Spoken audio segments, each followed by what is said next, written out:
जीतन राम मांझी और चिराग पासवान को लॉलीपॉप मिला, पशुपति पारस को लॉलीपॉप भी मिला है क्या? पशुपति पारस को क्या मिला है? अगर भारतीय जनता पार्टी ने उनको सम्मानजनक समझौता उनके साथ नहीं हुआ, अगर भारतीय जनता पार्टी ने उनको उचित सम्मान नहीं दिया, एनडीए में उनको उचित सम्मान नहीं मिला, तो वो सभी 243 सीटों पर चुनाव लड़ेंगे या पार्टी की बैठक बुलाएंगे और पार्टी के नेता जो कहेंगे उस हिसाब से फैसला लेंगे। तो अभी तो वो वक्त बहुत दूर है। पशुपति पारस जब फैसला लेंगे तब लेंगे। लेकिन भारतीय जनता पार्टी और जेडीयू जिस तरह से उनको किनारे लगाया गया है, उनको लोकसभा चुनाव में कुछ नहीं मिला और अभी 20 सूत्री कमेटी में उनको लॉलीपॉप भी नहीं मिला, तो आप अंदाजा लगा लीजिए कि क्या तरारी सीट पशुपति पारस को मिलने जा रही है? जाहिर है नहीं मिलने जा रही है। पशुपति पारस की किसी भी डिमांड को बहुत हल्के में ले रही है भारतीय जनता पार्टी और जेडीयू, और भारतीय जनता पार्टी ही कहेंगे। पशुपति पारस की दोस्ती, उनका गठबंधन तो भारतीय जनता पार्टी के साथ है।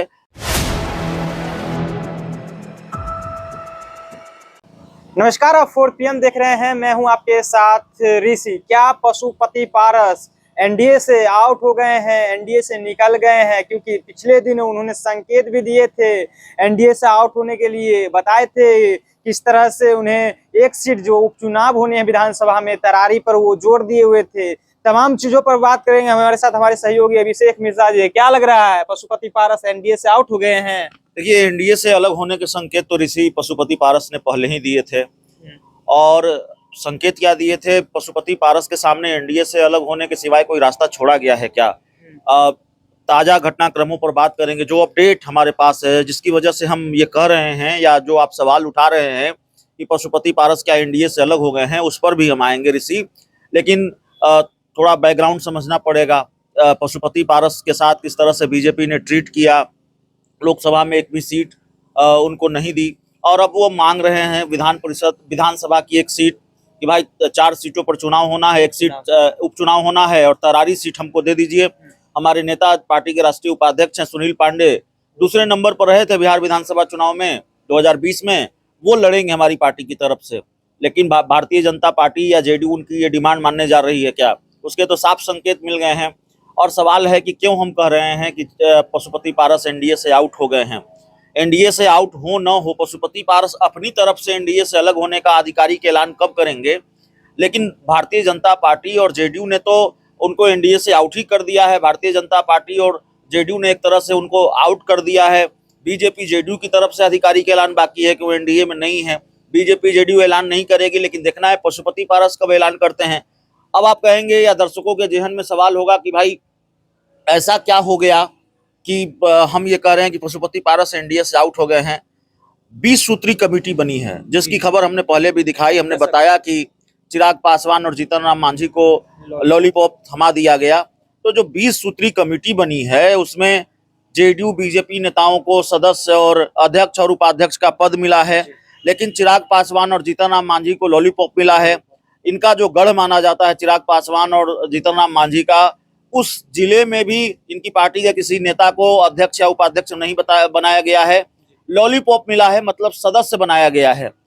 लेकिन जीतन राम मांझी और चिराग पासवान को लॉलीपॉप मिला, पशुपति पारस को लॉलीपॉप भी मिला है क्या? पशुपति पारस को क्या मिला है? जो मेरी जानकारी है, जितनी जानकारी हमने जुटाई है और हमारे पास जो जानकारी है, उसके मुताबिक तो इनकी पार्टी के किसी नेता को सदस्य भी नहीं बनाया गया। पशुपति पारस तो चीख चीख कर कह रहे हैं कि अभी वो एनडीए का हिस्सा हैं, वो एनडीए में हैं, वो एनडीए के ईमानदार सहयोगी रहे हैं और 2025 के विधानसभा चुनाव में भी वो एनडीए को मजबूत करने के लिए काम करेंगे। और सहमति बनी। लेकिन चिराग के नेता जो है, चिराग के जो सांसद है, वो तो एनडीए के सहयोगी भी नहीं मान रहे पशुपति पारस को। नहीं, पशुपति पारस भी कहते रहे हैं कि चिराग पासवान एनडीए में कहाँ हैं, उनकी पार्टी के लोग भी कहते रहे हैं। तो चिराग पासवान की पार्टी और पशुपति पारस की पार्टी के नेताओं के बीच जो वार है, पलटवार है, चलता रहा है ऋषि। लेकिन देखिए, पशुपति पारस ने कहा है कि वो 2025 में विधानसभा चुनाव के वक्त फैसला लेंगे। अगर भारतीय जनता पार्टी ने उनको सम्मानजनक समझौता उनके साथ नहीं हुआ, अगर भारतीय जनता पार्टी ने उनको उचित सम्मान नहीं दिया, एनडीए में उनको उचित सम्मान नहीं मिला, तो वो सभी 243 सीटों पर चुनाव लड़ेंगे या पार्टी की बैठक बुलाएंगे और पार्टी के नेता जो कहेंगे उस हिसाब से फैसला लेंगे। तो अभी तो वो वक्त बहुत दूर है। पशुपति पारस जब फैसला लेंगे तब लेंगे। लेकिन भारतीय जनता पार्टी और जेडीयू जिस तरह से उनको किनारे लगाया गया है, उनको लोकसभा चुनाव में कुछ नहीं मिला और अभी 20 सूत्री कमेटी में उनको लॉलीपॉप भी नहीं मिला, तो आप अंदाजा लगा लीजिए कि क्या तरारी सीट पशुपति पारस को मिलने जा रही है। जाहिर है नहीं मिलने जा रही है। पशुपति पारस की किसी भी डिमांड को बहुत हल्के में ले रही है भारतीय जनता पार्टी और जेडीयू, और भारतीय जनता पार्टी ही कहेंगे। पशुपति पारस की दोस्ती, उनका गठबंधन तो भारतीय जनता पार्टी के साथ है, तो पशुपति पारस को बहुत हल्के में भारतीय जनता पार्टी ले रही है और पशुपति पारस को एक तरह से निपटा ही दिया चिराग पासवान के साथ मिलकर बीजेपी ने, या चिराग पासवान ने बीजेपी के साथ मिलकर पशुपति पारस को निपटा दिया। और देखिए अब ये बात साफ हो चुकी है। अब पशुपति पारस को हल्के में लेना कितना भारी पड़ेगा बीजेपी को, ये तो चुनाव बताएगा, चुनाव के परिणाम बताएंगे, विधानसभा चुनाव के नतीजे बताएंगे।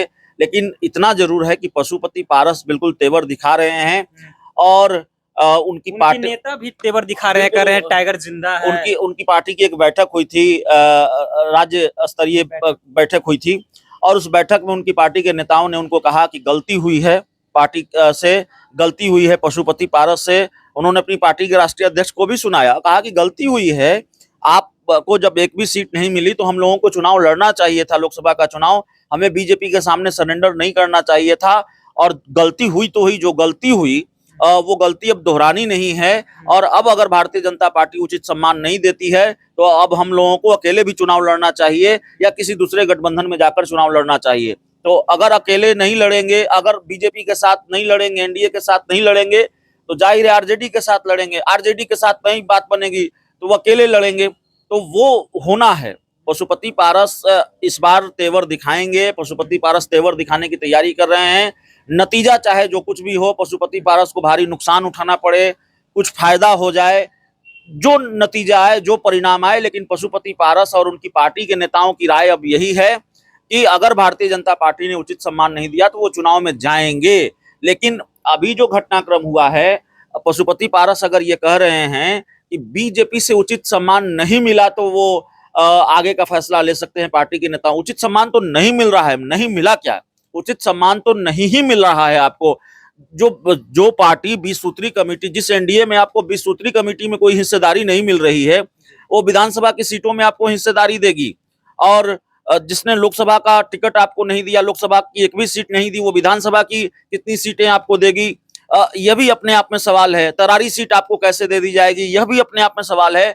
तो जो 20 सूत्री कमेटी का गठन हुआ है और इसमें जो बात सामने आई है, जिस तरह से पशुपति पारस को बिल्कुल इग्नोर कर दिया गया, उनको लॉलीपॉप भी नहीं मिला, उनको 0 सन्नाटा कर दिया गया, उससे ये साफ हो गया है कि पशुपति पारस बीजेपी जेडीयू की तरफ से तो एनडीए से आउट किए जा चुके हैं। अब पशुपति पारस फैसला लें कि वो एनडीए में रहेंगे और बीजेपी के तरफा प्यार में रहेंगे या फिर वो अलग होंगे। जी, जिस तरह से आप बात कर रहे थे, जब लोकसभा का टिकट का बात चला कि टिकट किनको किनको मिलने जा रहा है, उसमें जो उनको नहीं मिला, पशुपति पारस को टिकट नहीं, एक भी सीट नहीं मिला, उसके बाद वो अपने मंत्री पद से इस्तीफा भी दिए। मंत्री पद से इस्तीफा तो उनको वैसे भी देना था, लोकसभा चुनाव हो रहा था, तो लोकसभा चुनाव के बाद तो वैसे भी मंत्री नहीं रहते। अगर उनका कार्यकाल लंबा बचा हुआ होता तो शायद वो इस्तीफा नहीं देते, वो इंतजार करते। लेकिन उसको आप एक पॉलिटिकल स्टंट कहेंगे, वो कोई भी दे देगा, पशुपति पारस ही नहीं, कोई भी नेता होता उनकी जगह तो वो इस्तीफा दे देता। बचा ही क्या था, कार्यकाल कितना बचा था, लोकसभा का चुनाव सर पर था।